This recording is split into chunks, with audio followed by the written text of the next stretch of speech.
Hey, this is Next Generation Christian Ministries. I am Minister Cooks, and this is Series 3. Now, when I first started out, I said that the foundation of building relationship with God was based on Daniel.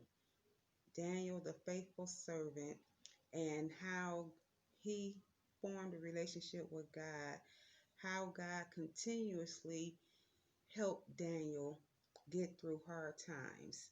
So, last time I talked, I said I would talk about King Solomon. So, here it is, King Solomon. You can find his story in First Kings.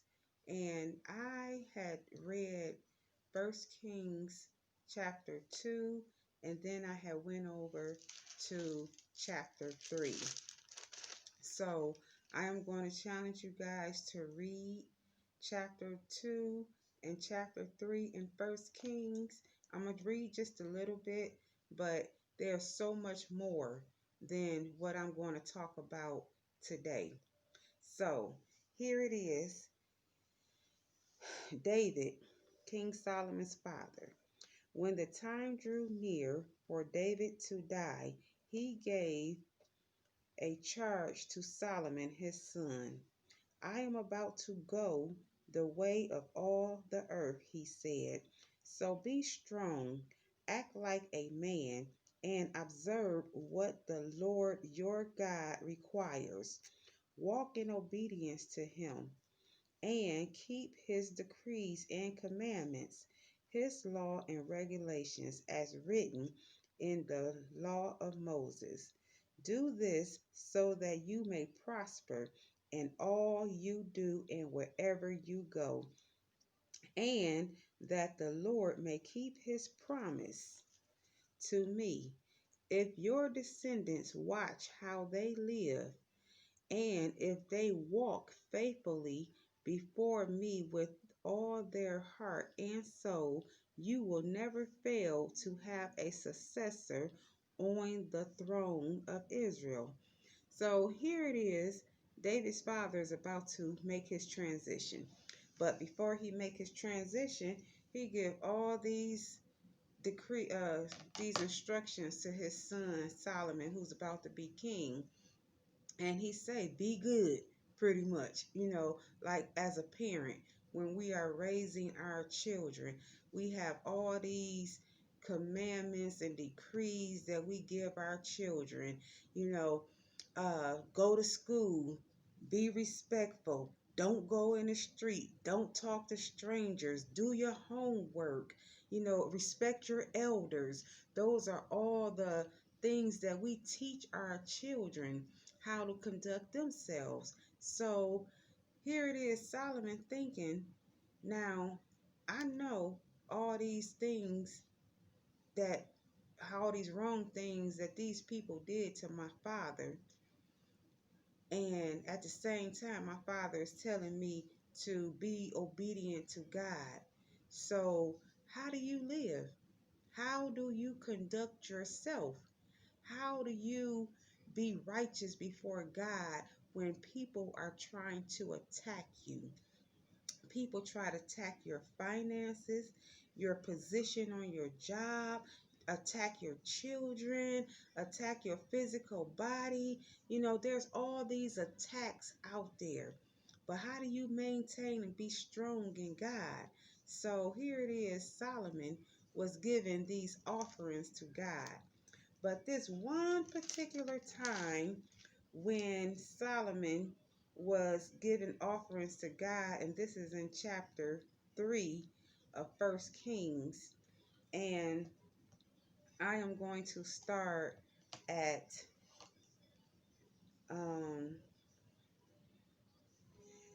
at verse 5. Yeah, at verse 5.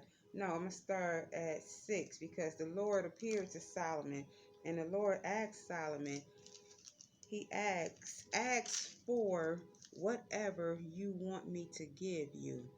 Now here it is. The Lord then told him, whatever you want me to give you, Solomon, and it's yours. So Solomon said in return, Now here it is that Solomon answered, "You have shown great kindness to your servant, my father David, because he was faithful to you and righteous and upright in heart. You have continued his great kindness to him and have given him a son to sit on his throne this very day." So you done already did enough, Lord. You done graciously put me on this throne after my father served. And David was a great man who served, who had favor from the Lord and just so many forgiveness from God. So now, my God, you have made your servant king in in place of my father David, but I am only a child and I do not know how to carry out my duties. He's saying, I don't know what to do. And there's many times in our lifetimes we don't know what to do. So what do? We turn to God. That's the first thing.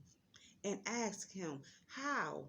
How shall I conduct myself? How should I respond to the enemy? What shall I do? So here it is.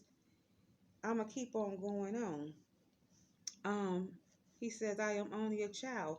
Your servant is here among the people who you have chosen, a great people too numerous to count or number. So give your servant a discerning heart to govern your people and to distinguish between right and wrong. For who is able to govern this great people of yours? Wow.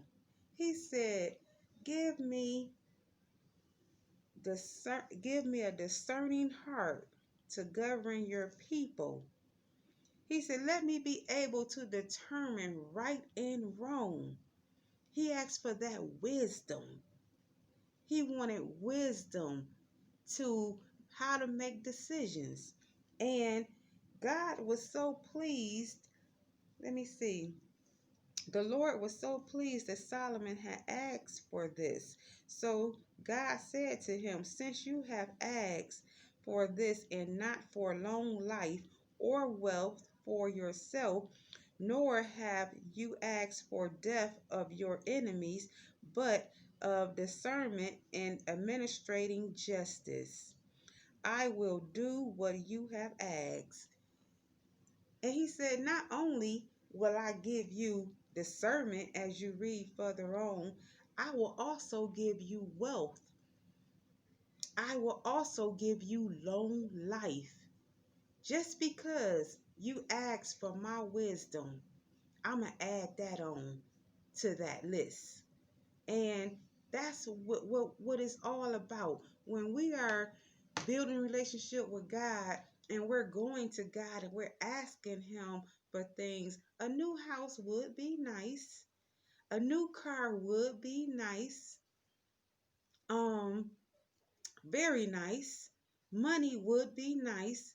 But also, we need that wisdom to know when to act, who to vote for, how to raise our children, how not to stray away from the word of God.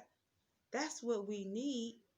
When we have that wisdom from God, all those other things will be added to us because you will make wise decisions with your finances. You will teach your children how to obey, how to walk, how to talk, how to act when they're in public. When you have that wisdom for God, if you don't ever step foot in a church, but if you are reading this word right here and reading these instructions of how to conduct yourself, that's the key right there, building a relationship with God. So that's the lesson for today. I thank you for paying attention. I thank you for listening. And I will be coming back with series 4 of Building Relationship with God. And again, this was series 3. And I would like for you guys to go back and read First Kings chapter 2 and chapter 3, because there's so much more in this that I did not talk about. So that is your task for our next lesson, our next series. In our next series, we will be talking about, um, let me see, my favorite book. Let's see, the book of James. When I first got saved, I had to be in the book of James, because the book of James teach you about forgiveness. All right, you guys be blessed.